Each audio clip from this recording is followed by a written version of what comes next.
साथियों, मेरा appeal issue होने के बाद काफ़ी फ़ोन मुझे आ रहे थे, काफ़ी लोग पूछ रहे थे, काफ़ी लोगों को दिक्कतें थी, क्वेरीज थी। तो ये मैंने एक उचित समझा कि एक वीडियो बना के भेजा जाए, क्योंकि इस पैंडेमिक टाइम में हम लोग मिल तो नहीं सकते। मेरे नॉलेज के मुताबिक जो मैं आपको डिटेल दे सकता हूँ, मुझे आशा है कि आप समझ जाओगे। हिंदी में पर्पसली बोल रहा हूँ क्योंकि काफ़ी लोग मराठी नहीं जानते। हमारे नागपुर वाले साथी भी मराठी जानना ज़्यादा ही उनके लिए कठिन होता है, और ये वीडियो का उपयोग सारे पूरे हिंदुस्तान में भी हो सकता है करके मैं हिंदी में बात करने की कोशिश कर रहा हूँ। अभी काफ़ी साल रिटायरमेंट के बाद भाषण करना तो भूल गए। जो कोई गलतियाँ होगी तो मुझे आशा है कि आप मुझे माफ़ करोगे। साथियों, आपको पता होगा, आपको याद होगा कि जनवरी 18 में त्यागी जी ने दिल्ली में इस विषय के ऊपर चर्चा करने के लिए मीटिंग बुलाई थी, जो मैं खुद गया था उस मीटिंग में। और दिल्ली में हेडक्वार्टर में कॉन्फ्रेंस रूम में काफ़ी डिलिब्रेशन हुआ, काफ़ी उसके ऊपर सखोल चर्चा हो गई, और जिसमें ये डिसीजन लिया गया कि बीकेएन संघ हमारे रिटायरीज़ के लिए फ़ाइट करेगा, इनिशियल अमाउंट बीकेएन संघ खर्चा करेगा। तो मैंने ही ये बात उठाई थी कि बीकेएन संघ कर रहा है, ये बात सही है, लेकिन आजकल के हाई कोर्ट, सुप्रीम कोर्ट के जो नतीजे आ रहे हैं, जो जजमेंट आ रहे हैं, such judgments are being extended only to the petitioners. तो हम तो अभी बीकेएन के मेंबर नहीं बन सकते, तो या तो आपको कॉन्स्टिट्यूशन अमेंड करनी होगी और रिटायरीज़ को मेंबर बनाना होगा, या तो रिटायरीज़ के लिए दूसरी एक यूनियन या फेडरेशन फॉर्म करके उनकी वहाँ पे मेंबरशिप लेके कुछ करना पड़ेगा। तो इस चीज़ को मद्देनज़र रखते हुए फेडरेशन की स्थापना की गई, और उसी में भी काफ़ी मैंने बहस की कि भाई फेडरेशन की मेंबरशिप लेनी चाहिए, रिटायरीज़ नहीं।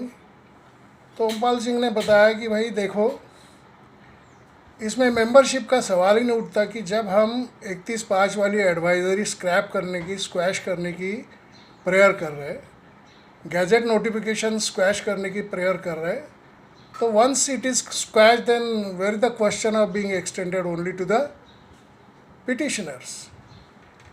उस समय का ये उनका कहना भी काफ़ी दुरुस्त था, लेकिन आगे चल के ये एक्सपीरियंस किया गया कि कई बार सुप्रीम कोर्ट के नतीजे ऐसे आ रहे कि जिसमें सुप्रीम कोर्ट ये स्पेसिफाइड जजमेंट में नहीं करता कि सिमिलर प्लेस एम्प्लॉयज़ के लिए ये इम्प्लीमेंट किया जाएगा, और इसको मद्देनज़र रखे हुए गवर्नमेंट और ईपीएफओ उसका गैरफायदा उठाते हुए पेंशनर्स को या दूसरे पिटिशनर्स जो सिमिलरली प्लेस्ड हैं उनको उस जजमेंट का इम्प्लीमेंटेशन नहीं करते। बीकेएन ने केस दाखिल कर दी दिल्ली हाई कोर्ट में, और वहाँ पे हमारी जो रिटायर्ड इस फेडरेशन है, जिनके ओमपाल सिंह और नैयर प्रेसिडेंट और जनरल सेक्रेटरी है, वो को पिटिशनर बने। और बड़े खुशी के बात है कि जो दिल्ली हाई कोर्ट का जजमेंट हमारे फेवर में आया, फेवर में आने के बाद भी ईपीएफओ ने उसके अगेंस्ट एसएलपी दाखिल कर दी। और आप सभी ने ये एक्सपीरियंस किया होगा कि एक एसएलपी दाखिल करने के बाद सुप्रीम कोर्ट ने एक 2 साल उसमें बिता दिए, जिसमें इन बीच के पीरियड में काफ़ी हमारे पेंशनर्स लोग एक्सपायर हो गए। खैर,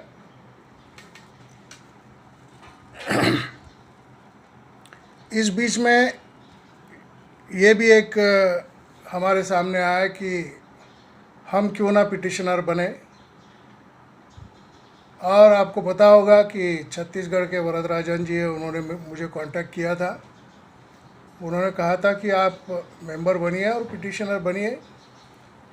तब मैंने उनको ये बताया था कि भाई मेंबर बनना अभी हाल में इतना आसान नहीं है, क्योंकि हमारे दामोदरन जी की भी यूनियन है रिटायरीज़ की, शायद हो सकता है कि हम उनके मेंबर बने।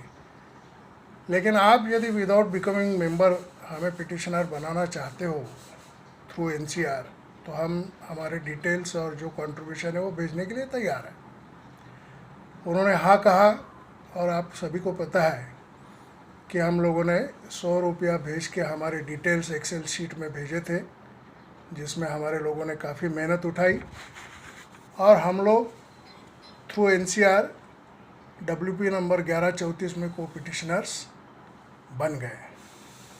लेकिन देखिए अनफॉर्चुनेट ऐसा है कि आज तक ये 1134 जो एनसीआर की WP है, रिट पिटिशन है, वो अभी तक लिस्ट हुई थी नहीं, उसके ऊपर कोई हियरिंग नहीं हुई।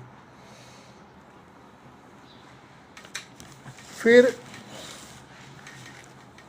सुप्रीम कोर्ट ने ये भी एक कहा था कि केरला हाई कोर्ट की जजमेंट आने के बाद ये पूरी केसेस के ऊपर डिसीजन लिया जाएगा।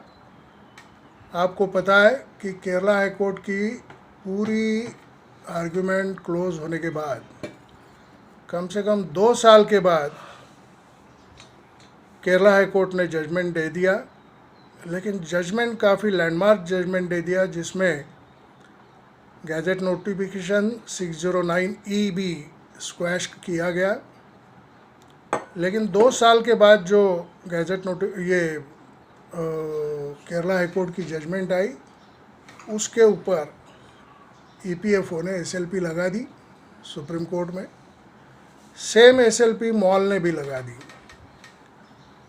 अब EPFO की जो SLP थी वो 1 अप्रैल 2019 में डिसमिस हो गई। डिसमिसल के बाद ये हमें उम्मीद थी कि अभी ये इम्प्लीमेंटेशन होने में कोई दिक्कत नहीं आएगी। लेकिन आप लोगों ने देखा ही होगा कि गवर्नमेंट की और EPFO की ये कोशिशें चलते आ रही है कि किसी तरीके से ये मैटर डिले करना, लोगों को इसका फ़ायदा नहीं मिलने देना, और जितने लोग by virtue of their old age चले जाते हैं तो उतना ही गवर्नमेंट को फ़ायदा होगा, उनको पेंशन देने की ज़रूरत नहीं पड़ेगी। वो इम्प्लीमेंटेशन नहीं हुआ और EPFO ने वापस रिव्यू उसके ऊपर फाइल कर दी और मॉल की भी SLP पेंडिंग रही। अब आइए फरवरी 21 में परसों जजमेंट आ गई और उसमें मोस्ट अनफॉर्चुनेटली जो SLP खारिज हुई थी उसको रिवाइव करने की ऑर्डर हो गई, वापस बुलाई गई। वो SLP अलॉन्ग विथ हमारे BKNK की SLP नंबर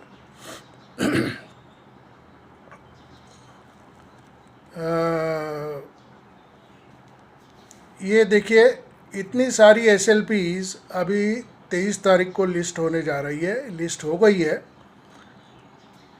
उसमें मॉल की भी एक जो पेंडिंग SLP है वो भी रखी गई है, और जो रिव्यू में आ गई है EPFO की SLP वो भी आ गई है 8658 8659 2019 arising from Delhi high court judgment. Then SLP diary number 46219 2019 arising from the judgment of dated 22/5/19 pass by Delhi high court along with all connected matters being SLP number 1366 2021 arising out of Delhi High Court judgment dated 16/12/19. SLP number 2465 2021 arising from judgment dated 28/8/19 passed by High Court Jaipur, और उसमें एक contempt petition भी रखी गई है। अब इसी के साथ जितने भी हमारे पेंडिंग रिट पिटिशन्स है, जिसमें हमारी 1134 भी आएगी, ये भी सब 23 तारीख को ही रखी गई है और कोर्ट ने ये डायरेक्शन दी है कि डे टू डे बेसिस पे ये मैटर डिस्कस किया जाएगा, जिसमें कोई एडजॉर्नमेंट नहीं मिलेगी, यानी कि ये मैटर कोर्ट ख़त्म करना चाहती है। लेकिन साथियों, ये रिट पिटिशन इमीडिएटली देखी नहीं जाएगी, क्योंकि जो लीड मैटर्स है वो लीड मैटर्स ये ऑल SLPs है, जिसमें रिवाइव की गई केरला हाई कोर्ट की SLP है, मॉल की SLP है, बीकेएन के संघ की जो दिल्ली हाई कोर्ट में केस हमने जीती थी वो SLP है, और कंटेम्प्ट पिटिशन है। अब आइए देखिए, इस SLP के ऊपर जो डिसीजन होता है, अदरवाइज पॉजिटिव या निगेटिव, ये डिसीजन पूरा हमारे पेंडिंग जो मैटर्स है उसके ऊपर इम्पैक्ट करेगा। यदि हम जीतते तो आगे की केसेस सुनने की भी ज़रूरत नहीं, ये SLP डिसीजन हो जाएगा। लेकिन यदि गवर्नमेंट और EPFO जीतती है तो उसका इम्पैक्ट, बड़ा एडवर्स इम्पैक्ट हमारे बाकी केसेस के ऊपर होगा।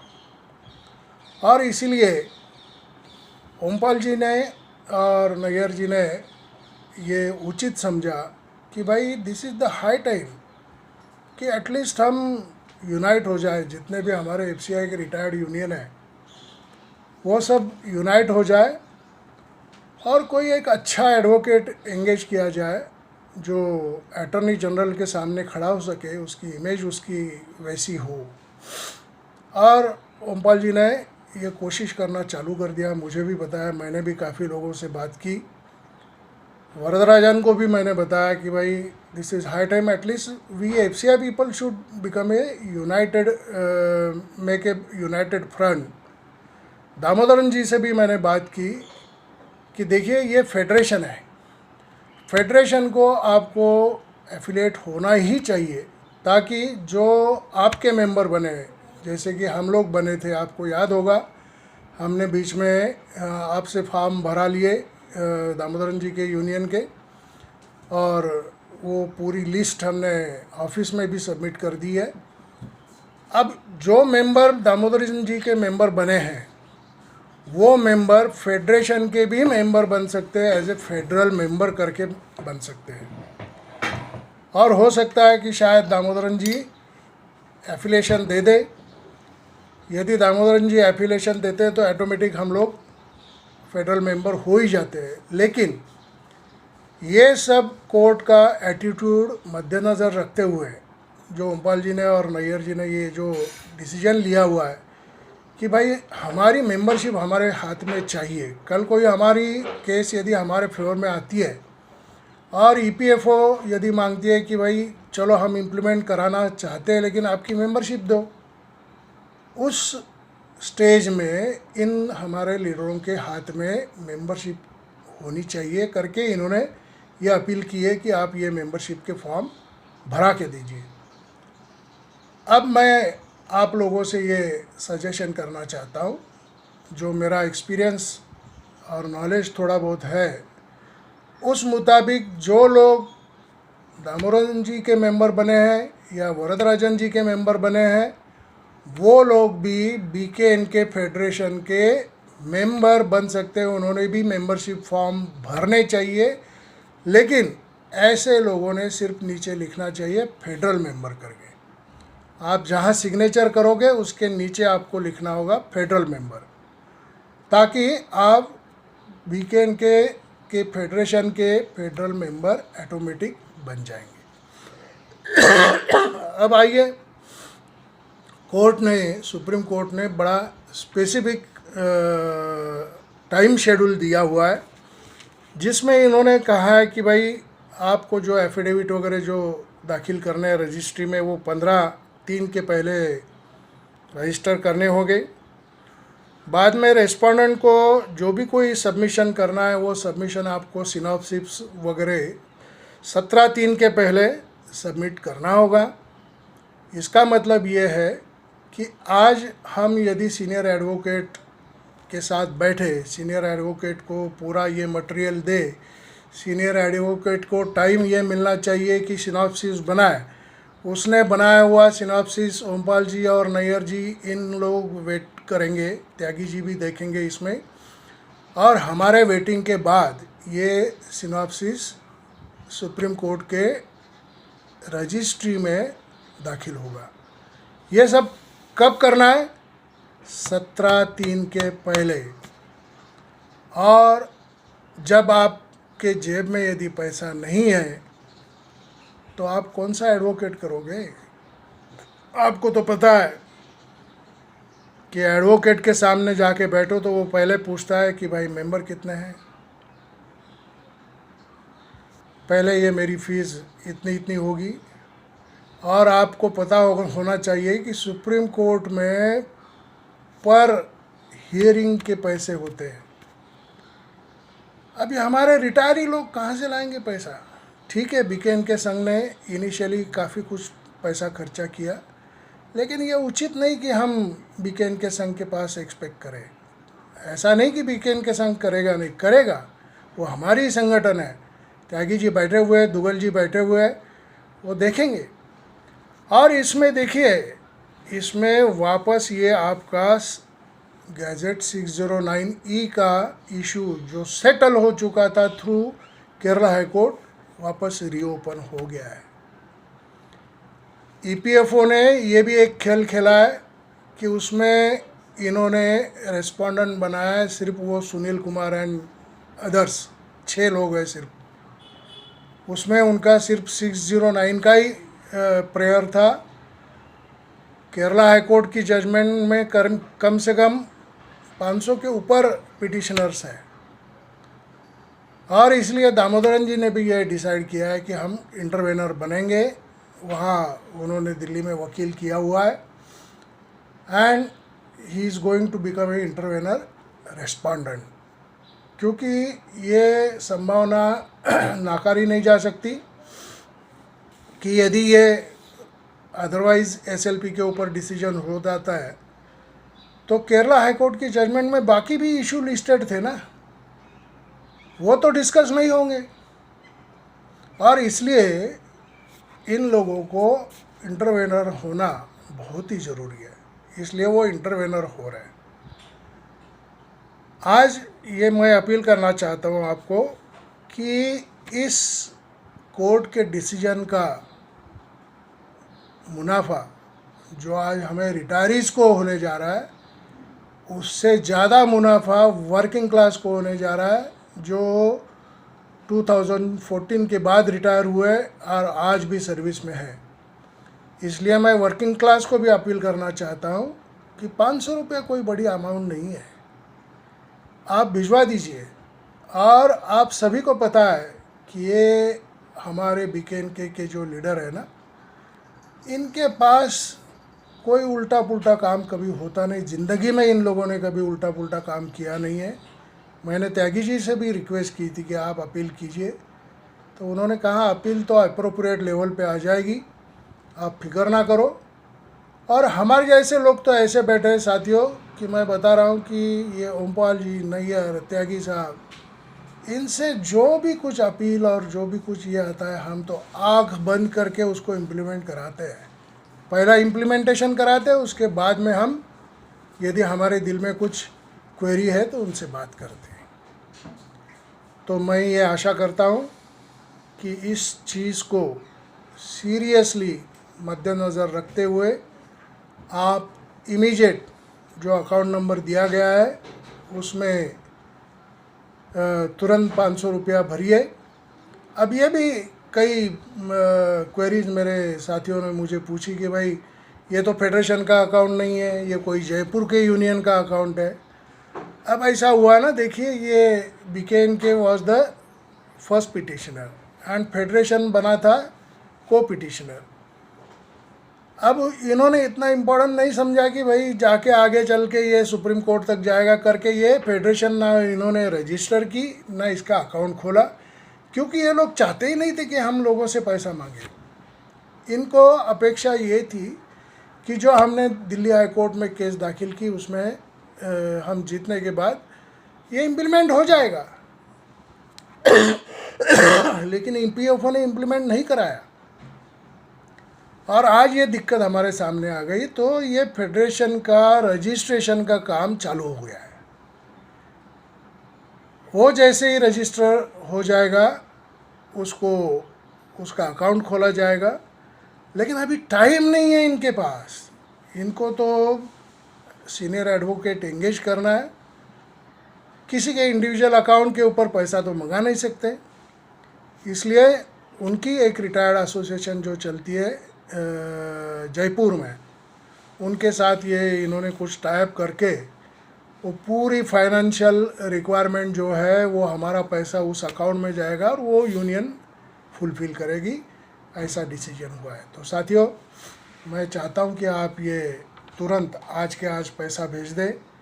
और हमारे पूना के जो रिटायर्ड लोगों का काम देखते हैं, कुलकर्णी जी, उन्होंने भी कल अपील किया हुआ है और उन्होंने काफ़ी अच्छा अपील किया उसमें, और सजेशन भी काफ़ी अच्छा दिया है कि हमने 1,000 रुपया जो जमा करके रखा था वो कलेक्टिवली भेजा जाए।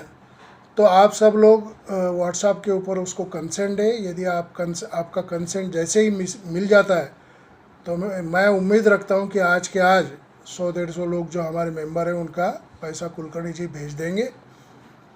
और जो फॉर्म्स भरने हैं वो फॉर्म्स भी कुलकर्णी जी ने बताया कि मैं कंसोलिडेट करके उसकी लिस्ट मेरे पास बना के मैं भिजवा दूंगा, वो पूरी साहब के पास भेजना है। मैंने कहा ठीक है, कोई बात नहीं, आप लिस्ट बना लीजिए। तो कुलकर्णी साहब के पास ये फॉर्म्स कैसे पहुंचाने, क्या पहुंचाने, वो आप देखिए। फॉर्म्स जाने के लिए आपके पास 8-15 दिन पड़े हुए हैं, लेकिन पैसा भेजने के लिए आपके पास बिल्कुल टाइम नहीं है। इन लोगों को दिल्ली में ये जो हमारे लिए काम कर रहे हैं, इनको पूरा अंदाज़ा लेने के लिए उनके जेब में पैसा जल्दी से जल्दी जाना बहुत ज़रूरी है। इसलिए मैं आपको with my sincerity again appeal मैं करना चाहता हूँ। देखिए, ये डू और डाई सिचुएशन पैदा हुई है। ये 23 तारीख के बाद ये केस आइदर साइड जो डिसाइड हो जाएगी, इसके बाद में ये ईपीएफ वाला मसला कोई अलाइव रहने वाला नहीं है। तो बस ये आखिरी की लड़ाई है। तो आप immediate rest to the occasion और ये पैसा इमीडिएट आप भिजवा दीजिए आज के आज। कुलकर्णी जी के ऊपर, ग्रुप के ऊपर आपका कंसेंट डाल दीजिए ताकि वो कुलकर्णी जी आपका पैसा भेज सकते हैं। हम लोगों ने डायरेक्ट भेजा हुआ है। जिन लोगों ने डायरेक्ट पैसा भेजा है वो भी ग्रुप पे डाल दे कि हमने डायरेक्ट पैसा भेजा है, उनका पैसा नहीं जाएगा। साथियों, मैं ये आपको बताना चाहता हूँ कि अभी तक काफ़ी यूनियन ने काफ़ी कुछ खर्चा किया हुआ है इस लीगल बैटल के ऊपर। हमने भी हज़ार रुपया कलेक्ट करके रखा हुआ है, लेकिन 1000 में से आज हम कितना खर्चा करने जा रहे हैं सर? हमने 100 रुपया एक टाइम एनसीआर को दिया था, उसके बाद में 100 रुपया दिया और ये 500 रुपया, 700 रुपये में हम लोग सुप्रीम कोर्ट की केस जीतने जा रहे हैं। 700 रुपया बहुत बड़ी अमाउंट नहीं है। तो मुझे आशा है कि आप तुरंत आज के आज पैसा भेज दोगे।